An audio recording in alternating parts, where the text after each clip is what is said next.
people expect you to just like be a certain way. Like I feel like what's missing in the music industry is just like the soft, emotional, vulnerable Black female experience that isn't sexualized. It's the Chit Chat Show. Chit Chat Show. Chit and chat like there's no tomorrow. I'm your host, Favorite Flav. What's up? I'm yapping, no capping, that's real. Tune in, settle in, let's grill. Chit Chatters, yeah, that's you. Hi everybody, welcome to the Chit Chat Show, or Chit Chat like there's no tomorrow. I'm your host, Favorite Flav, and we are back again with another episode. If you're new, welcome. If not, welcome back, and Happy New Year. It's another year. Come on. Yeah. And today I'm joined with someone with an incredible voice. You know, some might even say her voice is angelic. Like, if you know, you know. She's a Portland-based singer, songwriter, R&B artist, and she's performed at a couple places, including Bayside Bowl, where I personally met her and saw her perform. Also the State Theater, and recently the TEDx Durango. Yeah. And there's more to come. So, and she's even currently working with a Grammy Award winner. Ladies and gentlemen, this is Angelikah Fahray. Hey, what's up? Yay! Thank you so much for being here today. It's great to have you here. Thanks for coming on the episode. How are you feeling? Feeling pretty good. Yeah, 2026, the year of the horse. Like, we're just taking it by storm. Yeah. You know? Yeah, for sure. Yeah. Before we even get started, could you tell us a little bit about yourself? Yeah. So I was born and raised in Portland, Maine. I've been doing music since I got serious about music in 2018, but I've just been in the realm of music in any way that I can be, starting from chorus in school to being in cover bands, gospel bands, and eventually just taking it on myself. Yeah, I mean, why did you decide to finally take it seriously? So it's funny because after high school, I took a gap year, and, I was just trying to figure out how I'm going to make that money. So the best idea was, okay, let me go to school and be a nurse. So I went to SMCC for 2.5 years. I did all my prereqs and everything, and I was ready to get into the nursing program. But for some reason, this is before COVID, everybody wanted to be a nurse. So there was a 2-year waiting list at USM. Oh, wow. And my other option was to go to, it's somewhere like hours north in Maine, which if you're a Mainer, you're from Maine, like, you don't want to go any more north. Yeah. Than like Augusta, you mean? Like way up there. Oh, wow. Like near Caribou. Okay. Near that area. Or my other option was to go to this other school in Boston, Northeastern. And I'm like, I don't have money for that. So I was like, well, let me try this music thing. Like, I have nothing to lose. Like, I see other people doing it and being successful in it, so why can't I do it? So let me at least try. Yeah. Cool. Yeah. So what's your ethnicity? Are you because you were born and raised in Maine, but Yeah, so my dad is Congolese, my mom's Kenyan. Okay. They came here in the 90s. And it's funny because I grew up with the African community, but then when we moved to Falmouth, I was just surrounded by white people. Yeah. So it was interesting balancing how I grew up and coming into a new scope of people. Yeah. So how does that play a role into you making music? Well, I feel like it definitely made me feel it was hard to find a sense of belonging. I mean, it's hard to find a sense of belonging even in the African community because I was born here.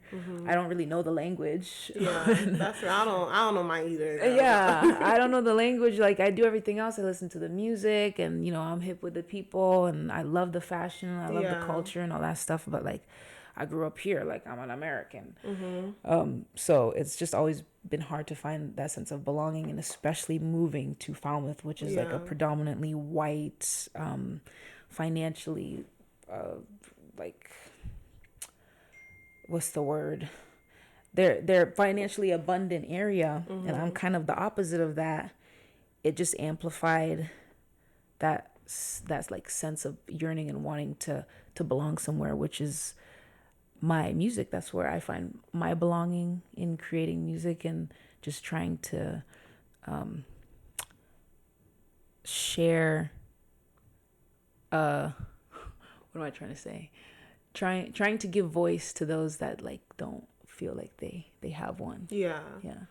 So you have two African parents. Are they like strict African parents or? Yeah.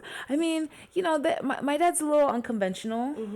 Like he changed his name and everything. He came here and started off with African dance. He was a part of the African Museum when it was. I don't even know if it's still there. I haven't been there for a little bit. So he's a little unconventional in his approach. My mom's a little bit more cookie cutter and likes to just make sure everything's in place. Don't bring too much attention to stuff. Like do things correct. So like still respect the family name. Respect the family name and that type of stuff. So it's good having that balance. But it's balanced. They're not too strict, but at the same time, it's like, don't screw it up. Yeah, I mean, what was their reaction like when you told them, like, I'm going to go into music full time? They were supportive. Okay. They were really supportive. I mean, I went to school. I did the thing. Yeah. And, like, I would have kept going had I not been met with the challenge of, like, how do I keep moving forward? So I just tried the music thing, and they're like, yeah, I mean, see how it goes. Like, you can sing, might as well. Yeah, you can sing, might as well. I mean, up till today, my mom's like, hey, I mean, if you need a job, this place is hiring, that place is hiring. Yeah. But they're supportive. Yeah. So when you were starting out, was there, like, a particular artist that inspired your sound in any way, or? Oh, well, when I realized I first wanted to sing, when I saw Whitney Houston up on the screen, in the early 2000s, those big box screens, like my eyes were glued, and I saw her. I was like, oh my God, like I want to do this. So that was like my inspiration to be like, oh, like let me start this. Let me even try singing. Yeah. In the first place. And I always find it hard when people ask me what's inspired my sound. I mean, there's so many amazing artists that I love that I want to emulate. I mean, Michael Jackson, Beyonce, the older artists like Etta James, Ella Fitzgerald, like just phenomenal artists that inspire me to just keep doing better. But when it comes to like my sound in particular, it's just kind of what the experiences that I've had in my life that grant me whatever I'm coming up with musically. Yeah, I mean, I would say your sound is definitely different from most mainstream R&B artists and things like that. So I guess like when you even put out your first song, what was that moment where it's like, yes, this is it? Oh my God, what was the first song I put out? Oh yeah, okay, the first song I put out, Separate Ways.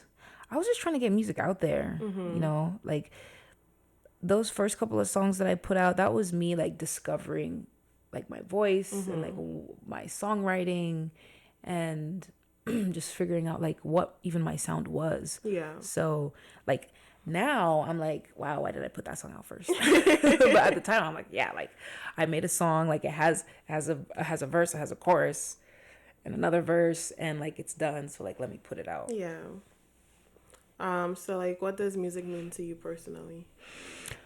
Ooh, music to me, I mean, it's a sense of belonging to me.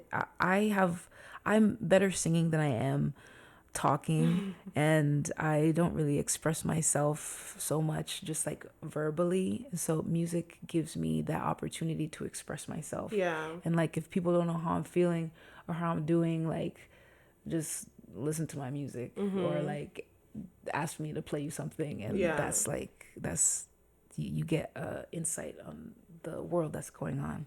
It's so interesting you said that because someone told me once before that music artists, they actually don't know how to talk about themselves. Yeah. Or like it's like they don't really do interviews like that because they don't know how to really put Yeah. like what they want to say into words, but they could put it into like music. It's So real. It's very real. very interesting.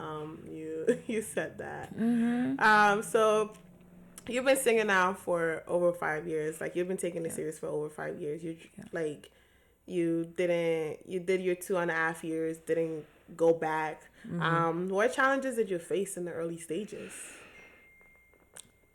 Oh, what challenges did I face? Well, I definitely faced some challenges.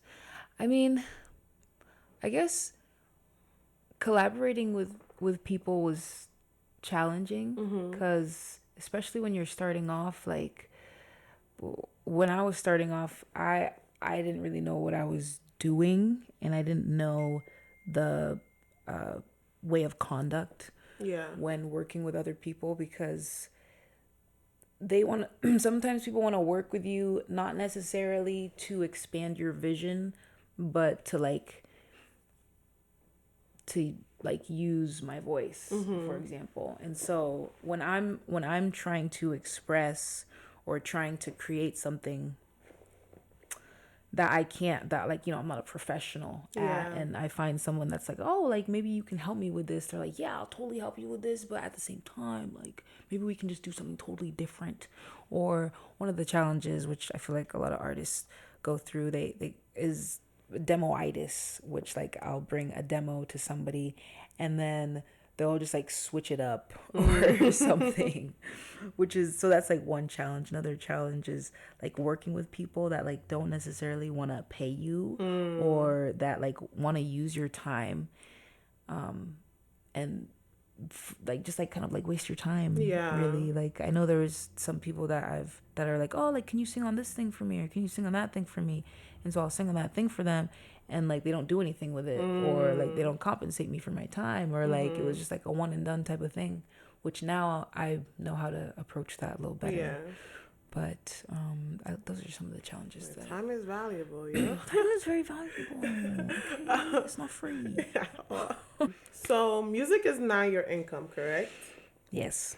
How did that come to be? Well,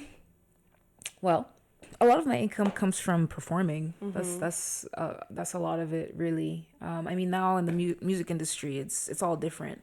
Before, it used to be, people, you make your music, you put it on a tape or you put it on a CD, and people go and purchase that.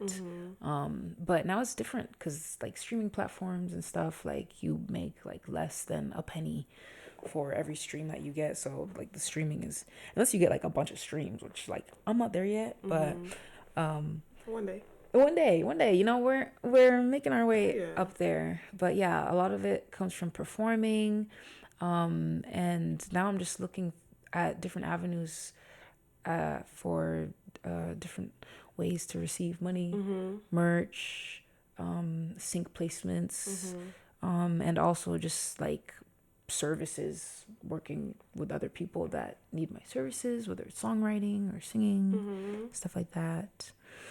And yeah, that's how I make my money. How did it feel when you got that first paycheck? Oh man, I was like, man, I'm doing this just from singing. Oh my gosh. It takes a couple hours to do these things, but I love what I do. So it's like, damn, like I actually made some money from this. Like this is possible. Yeah. Wow, I should keep going. So you said like most of it comes from like from performances. Like, are those like something that you set up yourself? Like, how do you go looking at like for places to perform at, or like people to hire you to perform? Yeah, so I mean, a lot of people ask me that. It's funny. That's kind of how it started off. I was doing open mic nights, and from open mic nights, somebody was like, "Oh my God, like you're amazing! Like come perform here." Laurel, she was actually the first person to give me my first gig at One Longfellow Square. I made like $69, and I was like, "Oh my God, like I made some money from this. This is great." And from there, it's just kind of like wherever I perform, they're like, "Oh my God, you're amazing. Do you want to come and perform at this place? Or we saw you here. Do you want to come perform here?" So that's kind of how it's been working so far. I haven't gotten into like my own like self booking where like I reach out to other people yet. I can see that happening once I reach out of Maine. I'll probably have to start asking and sending emails and stuff. For sure. Yeah. I mean, is that something you'd want to do, like venture out of Maine? Absolutely.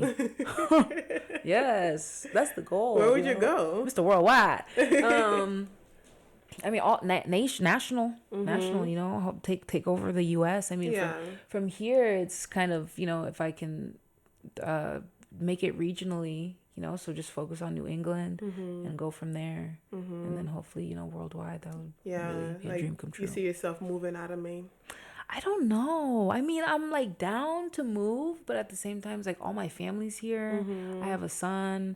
And so like moving, it's just like I would like, it's hard to think about moving. But like visiting, yes. I could definitely like go for a little bit and then come back. That's fair. Yeah. That's fair. So like what piece of advice would you give someone who's like right at the beginning of like their journey? Oh man. Something that maybe you wish someone would have told you in the beginning, or something that you would like tell yourself, like if you were to go back and be like, yo, like. Yeah. Just really, really believe in yourself and put in those hours in discovering who you are and learn about yourself and value that time that you have to just discover yourself. So you know who you are and you know your sound and such, and just have the audacity to try and be brave enough to like do it in front of people too. I mean, and from what you've said so far, it seems that you have a pretty great support system from the beginning, you know, family support, friends, and all that's like, how important is it to have a group of people to even like support you, especially in the beginning where you're not really sure if it's gonna work out, you know what I mean? And it's just like sometimes you might not even feel motivated to do it and all that things. It's important, you know, for people. Like, I feel like there's levels of support. Like, break it down. You know, there's people like they supported me. Like, yes, go and do your thing. Like, let's see how it goes. And like, you know, they've come to a couple performances, but usually it's just like me. Like, it's funny, like my friends and family, I mean, my sister's super supportive. Like, she'll come to my shows and she's like my PR. Like, she'll tell everybody like, oh, Angie, like she got a new song, oh, have you heard of this artist and stuff like that. But a lot of the times I'm really just out here just doing it myself, with no lack of support. But like, they're not with me at every show, or they're not there at the studio with me or whatever. But it's important to at least have like that green light to be like, yes, like go for it, and see what comes out of it. And it's also important to just have those people to be like, hey, like, you know, I'm not sure if this is like for you, just so you don't waste your time.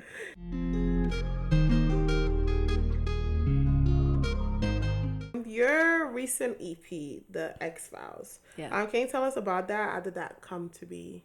Yeah, so I was working with this girl. She's in Cali, Jazzy.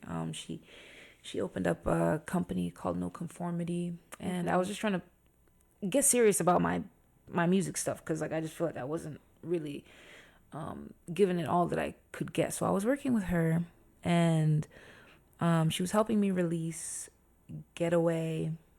And after we released Getaway, she's like, oh, like a couple months later, she's like, oh, do you have like any other songs that like maybe you could release as like a single or like an EP or whatever? And I'm like, oh yeah, actually, like I've got a bunch of like acoustic songs that I've written that I haven't released yet. And so she's like, okay, cool. And at first it was just supposed to be like 3 songs, which is Oh Love, Serenade, and Hold Me. But then I was looking through my phone and I saw, I listened to a bunch of these audio files that I completely forgot about. They were like in the abyss of my phone. And I just forgot about it. And I was like, wow, like, what is this? Like, I'm listening to it. I'm like, I don't play guitar like that. Like, who is this? And lo and behold, it was an ex of mine that had recorded these audios on my phone. And they were too good to, like, delete. You know, I had let go of him in every other format. But I was like, damn, like, these are, like, nice. And it was also around the time where I had written those acoustic songs, too. So it was only right that I released it. Yeah. Yeah. That's right. Yeah, after everything that he put me through, I'm like, it's only right. It's only right to get something out of it. It's reparations. So, like, how do you even decide what music to put out, when to put out? How do I decide? How do I decide when and what?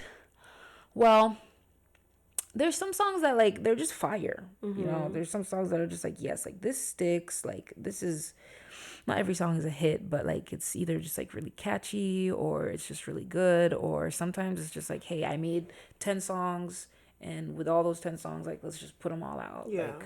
Like, whatever. When to put them out, sometimes it depends. Like, now I'm in a space where, like, I understand there's like a whole rollout that needs to be had when you're putting out music. And so figuring out strategies as to like when the right time is to put it out. So like depending on the song that you have, like you might want to put out like an empowering song, say like a woman empowerment song during Women's Month, or you might want to put out a love song on Valentine's Day. And that's why I came out with the X-Files this past, not Valentine's Day, I think it was a couple days either before or after Valentine's Day that it came out, but I put it out because I had the song Oh Love, so that's why I released that song during that time.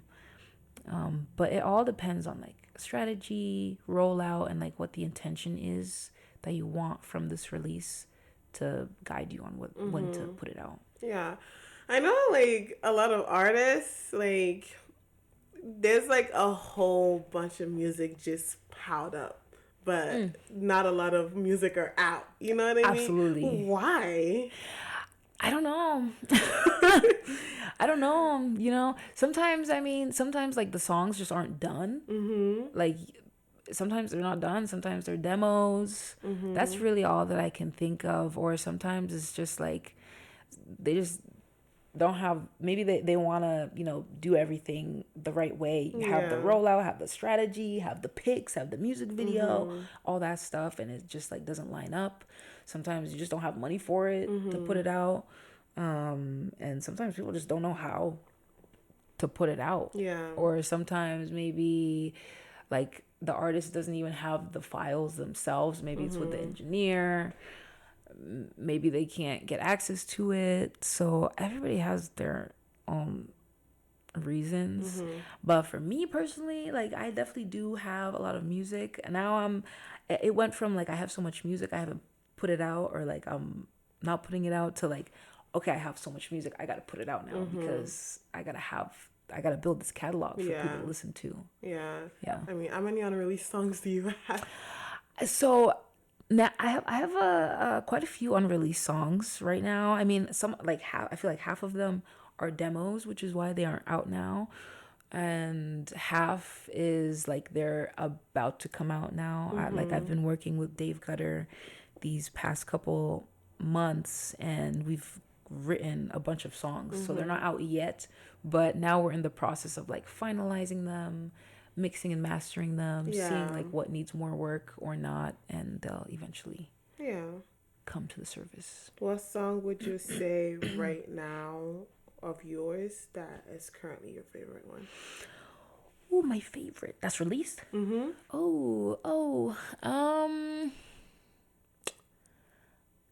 Oh, well, I mean, I really like Serenade. Mm-hmm. Yeah, I really like Serenade. It's really vulnerable. It's really just like touching for me. Obviously, I wrote it. And just like really heartfelt. It just gives all like that yearning that I feel like comes up in my life a lot. It just, yeah. Yeah. So what do you think is currently missing in the music industry that you are providing or overlooked? Yeah. Yeah. Well, I feel like as a Black female artist,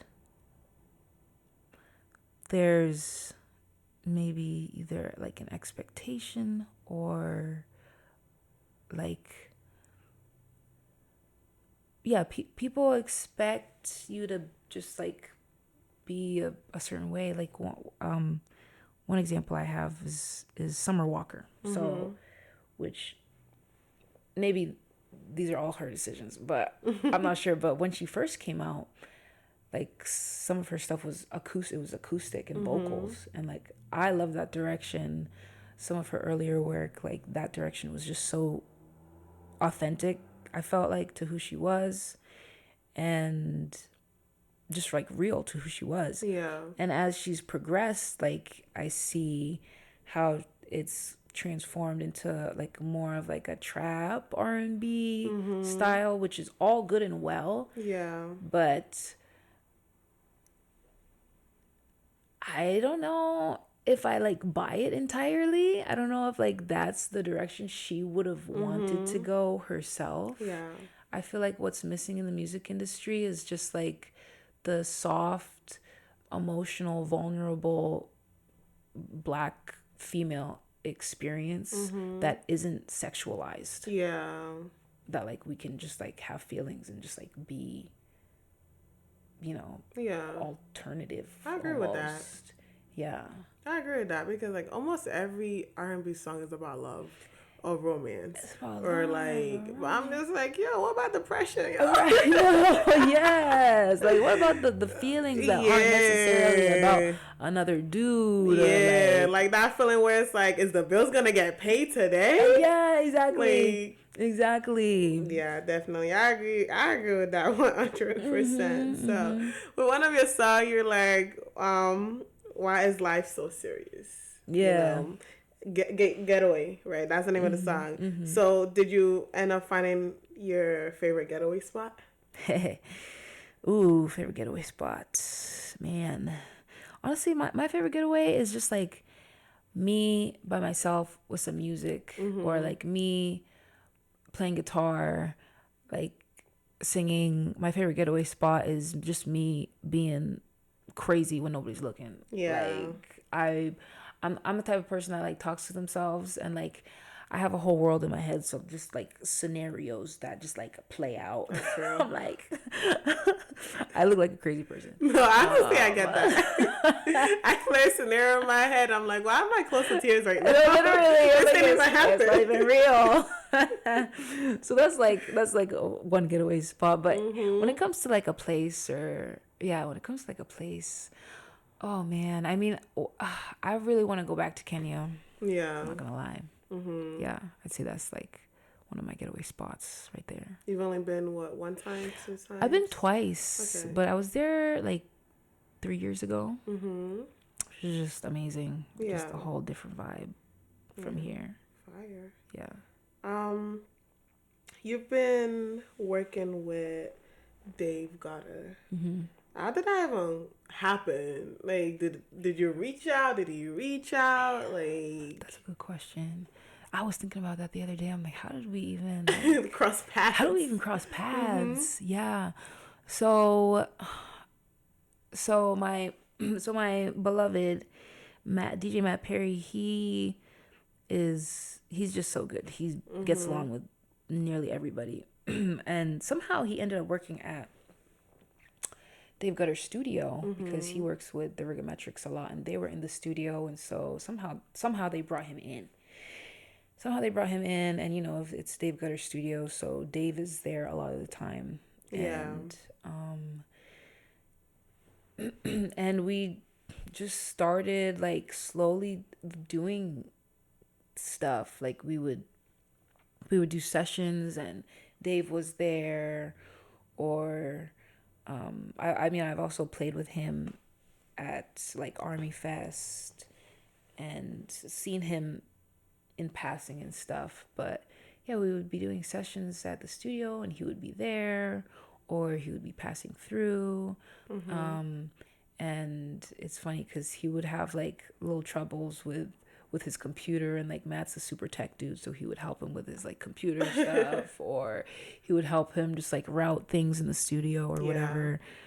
And we were just like working on music, and I don't know, we just ended up just spending more and more time together in the studio. And now we meet up once a week and are just trying to finish this project that we're working on now. So yeah, no, that's a good question. I think about that sometimes. I'm like, wait, how did this happen? Yeah, how did it go from like I don't interact with this man at all to like where we have a text thread and like we like see each other every other week. I was the working dynamic, like especially like working with someone who's like so experienced already in the industry. Like, how is that? Like, was it like kind of like, did you feel like pressured a little bit in the beginning, where it's just like, oh, this is like, this is experience right now. Like I'm with the big dogs. Yeah. Well, cool thing about Dave is he's super humble and he's super chill. Like he's not egotistical in the least bit. So it was super easy to work with him, and he's also just like so praising of my work and what I'm able to do and stuff. So it was just so easy to work with him. I feel like we see each other's talents for what they are and appreciate each other. And he adds to the table what I can't add, and I add to the table what he can't add. So it's just like a really good working relationship. So he's never like, having not worked with him as much before, I'm like, oh my god, it's like Grammy Award winning Dave Gutter and stuff like that. But he'll even joke about it. He'll be like, yeah, like it took me like 30 years to win my Grammy. Like, wow, finally. And like being broke. But yeah, he's super chill. So I never felt like super like heart palpitations working with him, which is good. Like there's like always space for growth, even if like he's so like already been in for like so long. But it's like, absolutely, that's definitely good, because I would say there are a lot of people out there who, you know, would be like, oh, I've been in this for so long, what do you know? You know what I mean? But it's just like, I mean, we're learning out here. Life is all about learning. It's all about learning. You know, regardless of like whatever conditions you have, you're still gonna be learning. Because even doctors, you don't know every single sickness or diseases or how to cure them. You know what I mean? Like, you're still learning. They're still looking at their books and asking Google. Like, can I trust you? Okay. They're asking chat. No, that's real. Who else have you worked with? Oh man, I've worked with a slew of people, man. Who else have I worked with? So I'm working with Dre Armani right now. I've worked with, oh man, I gotta think about this. Oh man, wow, I'm drawing a blank. Yeah, right now, working with Dre Armani, working with Dave Gutter. I've worked with Adverse Effects before. I've worked with Just Plain Jones. I've worked with wow, have I not worked with like female artists? Oh god, what does that say about me? Who else have I worked with? Oh, I've worked with Genius Black. I've worked with Tiny Foot. It's funny because some of these artists, like Tiny Foot, for example, like he's not really even in the scene anymore, but he's like an amazing vocalist. His name is Brian. Who, if he's out there listening, like, we miss you, Brian. You're amazing. We miss you, Brian. We miss you. I've worked with some people. A dude in New York. His name is Chris. I've worked with. Oh, who else? There's another guy actually here named Chris that we did something real quick. Jimmy the Human. Yeah, those are some people that I can think of right now. Yeah. Cool. You mentioned your beloved earlier. How did you meet DJ Matt Perry? I mean, at the studio. We met at the studio. It's funny because I was mentioning earlier, like at open mic nights, like people would like be there and be like, "Oh my God, you're so super cool! Like come and like do this thing." And so Ryan Audie, he's not living here anymore. He lives somewhere else. He's still alive, but he lives somewhere else. He was opening up a studio. It was Breakwater at the time.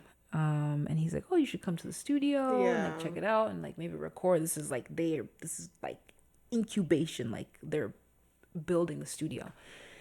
And so I opened the door and Matt's standing right there and he's like, "Oh, hey, what's up?" Like, in here we give hugs. So he gives me a hug and he records some of my songs, and from there it just took off.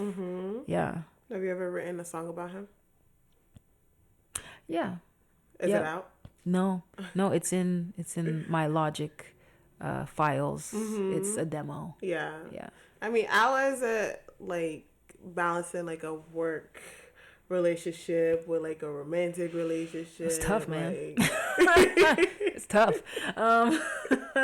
Yeah, no, it's tough because like we spend a lot of time together and like, yeah, having like we work a lot together. So yeah, balancing that is just like really interesting because like we work really well together. And of course we have a child together, but like any relationship, like, I mean, guys are guys, you know, like romance, like sometimes you just gotta train them. Yeah, that's real. So is he trained now? Is he trained? You know, he's still getting there. He's he's a freshman. That's funny. Okay, cool. As you grow and attract more attention, how do you plan to protecting your peace and energy? Yeah. How do I plan that? That's a good question. I got to start planning that because I'm not sure. I mean, sometimes you just gotta turn it off. Yeah. Just turn it off. And I was really thinking of like getting a flip phone because I mean, really, like the biggest ordeal is just like the phone and social media, and I feel like that is gonna kind of be the cue as to like when that like the bigness ensues, like whether it's like the amount of likes you get or the amount of comments or emails that you get. Yeah.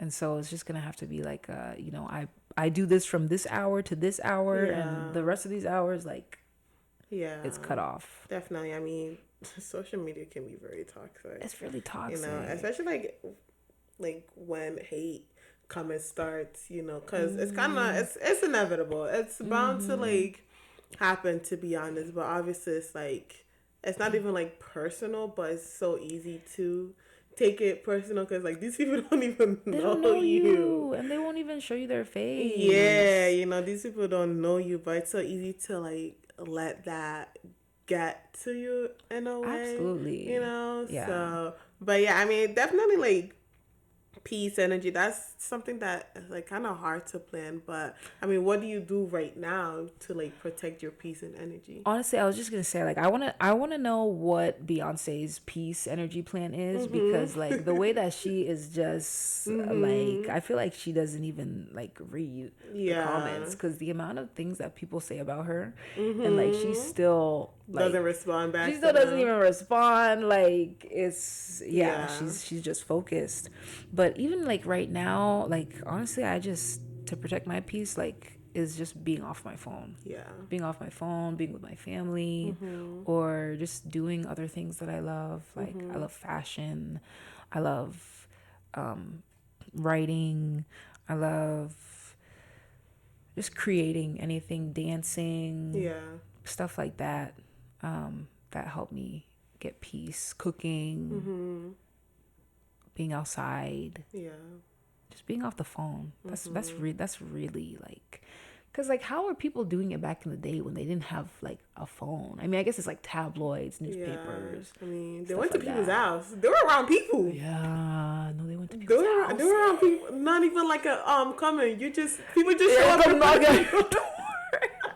No. People just show up. Oh my now God. Here it's like you gotta be like, yo, you home? Can I come? You know what I mean? Like, actually no, people don't even ask to come. It's like they wait to be invited now. Back then, like, people just show up. They just show up. Like, people were around people. People knew what people were like. But now everybody's just on social media. People are so bold nowadays. So bold. You know what I mean? And I'm just like, this is not you in real life. No. So yeah, people just show up. People are surrounded by people. I think definitely nowadays, people don't know how to be around people. People don't know how to talk to people. That's so true. People don't know how to conversate. That's so true. Basically. That's like, so true. I sometimes, like, I'll just be like, because I'm really practicing, like, I'm also a victim of the phone and just like the phone zombie, and so I'm practicing just like being mindful and being present, and those times where I'm just like sitting and like, you know, my phone is away and I look up and everybody is on their phone. I'm like, I want to talk to somebody. Like, how are we doing? Right? Like, what is, like, why are we in an elevator, like, doing this? Or, like, why are we in a subway? Just, like... Yeah. And honestly, I mean, it's very frightening to even, like, go out of your way to even, like, talk to a stranger. But I can't, like, that's something, like, I be wanting to do, too. Just, like, okay, let me just spark a conversation. You never know. You know, but at the same time, it's like, ooh, like, I don't know how it's gonna be. Like, you even go out to dinner with your friends. People are on their phone, like, yo, can we catch up? Like, why are we on our phones right now?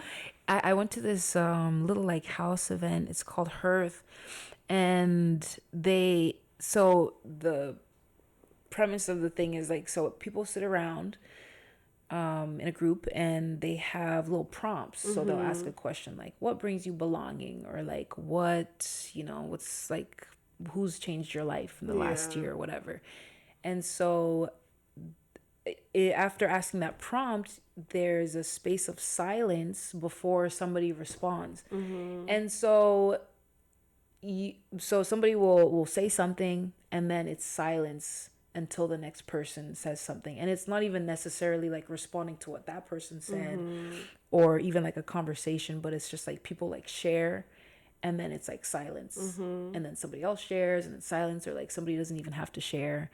And so that kind of reminded me, like, it's okay to just like be in presence with other people and like not have to like fill the space or not have to feel like awkward, or like I have to constantly just like give something, like you're saying just as much without saying anything at all too. Sure. So like it's okay. And I feel like people are like mostly harmless and like are down to like have a good time and like talk to strangers, but now, I mean, with the phones it's just like screwed up so many things. But now we're in a time, I feel like people are getting that and they're like, we kind of want to venture away from this for sure now. For sure. Yeah. Does your son have an iPad? No. Okay. Praise the Lord. Because I have two nieces, right? And they don't let them watch TV, look at the phone, nothing with a screen. Yeah. You know, like all of that, you know, they're watching TV, kids walk in, TV's off. Yeah, no, literally. Yeah, and I'm just like, I feel like it's so good nowadays because it's so, you just see kids on social media and they're just on the iPad. You take it out, having a tantrum. You know, so kids are crying. Yeah. Your solution is to give them a device. You know, which is so like crazy to like. It's tough. I mean, I'm not a perfect parent. Like, I have a phone. Sometimes like I just have to give him the phone. He plays his games. Like, he loves Minecraft. Whenever he gets the chance to play Roblox, like, he will fight me to play Roblox. Like, he loves Roblox and stuff. But just like having a balance, because like the things are here, like there are iPads and there's laptops and there's TVs. So it's just like finding out a way to do both. Like, we grew up. I don't know if you grew up in the 90s, but we grew up when we didn't grow up with these things. So, but we still had like TVs. So like I remember like being on the TV and like watching Tarzan, but like I would still go outside and hang out with my friends, like go to the corner store, ride my bike and all that stuff. So it's like trying to have both. Yeah. 'Cause like now the kids growing up with the iPads and like just like their brain development and not knowing how to be around other kids I think that's just like what's like is kind of the issue, because it's like we as adults were already like finding it difficult to be around other people, to even talk to a stranger, not let alone kids, where it's so easy for kids to make friends, like now it's just like they're not even focused on making friends, they're just on the device. It's just so detrimental too, because kids like they're so imaginative and like they can come up with something from nothing. So I feel like with the screens and stuff, like it just takes that away. Like, they don't even know what to do. They're like, oh my god, I need to watch for sure the thing, or I need to play my game. For sure, watching people play games, like watching other people play games. Like, oh, what? Like, I got my first phone in high school. No, literally. I got my first phone in high school. Nowadays I'm like, why does a 6-year-old have the iPhone 17? I don't even have that phone. It's like, crazy. Yo, what? Like, no way. Yeah, when I get him a phone, like, first of all, it's gonna be a flip phone, and it won't be till like he's in his teens or something. Yeah, just so it's like, oh, you out of school? Okay, man, I'm gonna come get you. Yeah, exactly. That's it. Oh my gosh. I'm like, I remember when like I wanted an iPhone so bad. I was like, I'm like, I see the kids at my school, they have like iPhones and stuff. Like, I want an iPhone. They ain't give me no iPhone. Like, I got like an LG, like back in the day before you get for like $100. Like, you're lucky enough it's touch screen. Like back then, the black, like before the Blackberries had the touch screen and things like that. That's what was used. That is good enough, close enough. But I was like, I feel like when I start having kids, like I don't think they're gonna have screens. I don't know. Kids gotta be kids. Kids gotta be kids. Kids gotta be kids. They know what to do. They know how to have fun and make the most out of a boring life. So just gotta let them do it. Sometimes I want to be a kid too. No, literally. So what's next for Angelikah Fahray? Like, what's next?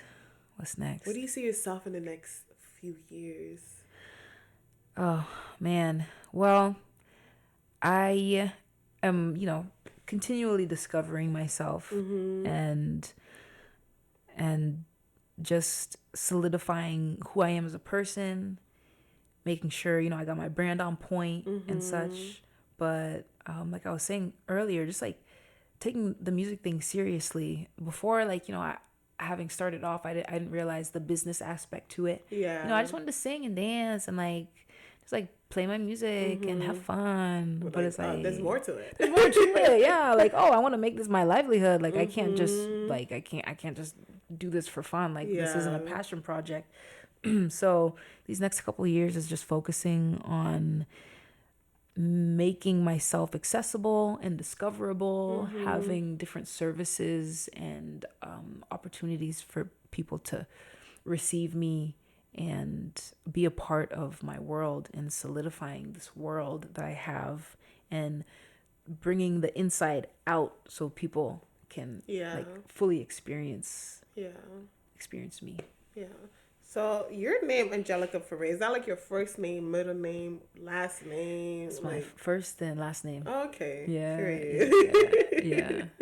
Period. I'm thinking of a name change. I mean, obviously, like that's gonna be my name, but like in terms of like a stage name, I'm thinking of a change, but I'm not sure what it's gonna be. Okay.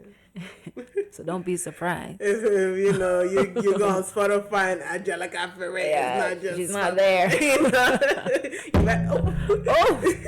You better know specific songs so you can find her. Yeah. That's funny. Okay, cool. Well, do you have any final words for the audience, for anybody watching? Like, Wow. Well, if you're doing your thing, just have the audacity and the bravery to keep going and see it through. Like, don't let the doubts of your thoughts and of others like seep into like your mission. Just like see it to fruition. Bring to life your vision. yeah. And just keep it going, and also be honest with yourself. Like if you're doing it, like if you're doing a thing, know why you're doing what you're doing. Because sometimes, at least even for me, like I was I wanted to do the music thing a lot for just the aesthetic of it. Like, oh, the music videos and the MTV come, like, look at my crib and being in the studio and stuff. But, like, this stuff takes a lot of work and dedication, and just, like, know why you're doing the thing. And also just don't try and seek validation from anything outside of yourself. For like the passion that you have for your work. Like if you're an artist, like be an artist, whether somebody sees it or not. If you're posting, like post what you want, whether people see it or not, or whether people like it or not. And just remember, like the sun shines even when the clouds are covering it. And it shines if it's raining, and it shines if people are asleep, and it shines if you're gonna get sunburnt. Like the sun don't stop shining, so just keep doing you and shining your light. Yeah, because the sun really just rotates, to be honest. That's all it does. You don't see it, but it's gonna come right back around. Okay. Like it doesn't say, okay, good night, world. Like No. Yeah. But yeah, well, great. Thank you guys so much for tuning in. Thank you for coming on my podcast, guys. If you don't know, now you know. This is Angelikah Fahray. She's an R&B artist. You know, she has an amazing voice. Go find out. You know, you can find her on Apple Music, Spotify, YouTube, Instagram, everything, all of it. Everything. You know what I mean? So go tune in, go support, check it out. Don't forget to like, comment, subscribe, turn on that post notification. If you haven't followed the Instagram, go follow it too. Do you want to tell them your Instagram real quick? So yeah, just Angelikah Fahray. You can find me on all the platforms. I'm sure my name will be spelled somewhere. It will be out here. Yeah. You can find me everywhere, and I hope to connect with you. Yeah, and it's gonna be in the description below too, or YouTube will be tagged there too as well. So tune in, follow her. Get that stream up, you know. Get that stream up. Yeah. Stay tuned. We got some new stuff coming up. Yeah. We got new visuals. We got new vibes.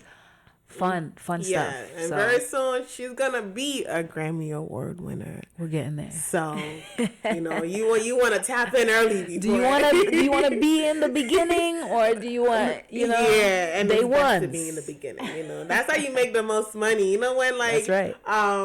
Trading or whatever, you know, you tap in the beginning. You gotta start. Do you know where Bitcoin started? Right. Do you know where Bitcoin? I look at right. No. Okay, we can't afford it. Okay. But yeah, okay, great. Thank you guys so much for tuning in. See you guys next episode. Happy New Year's. Happy New Year. And yeah, bye. Bye. Chit Chat Show. Welcome to the Chit Chat. Chit Chat Show. Chit and chat like there's no tomorrow.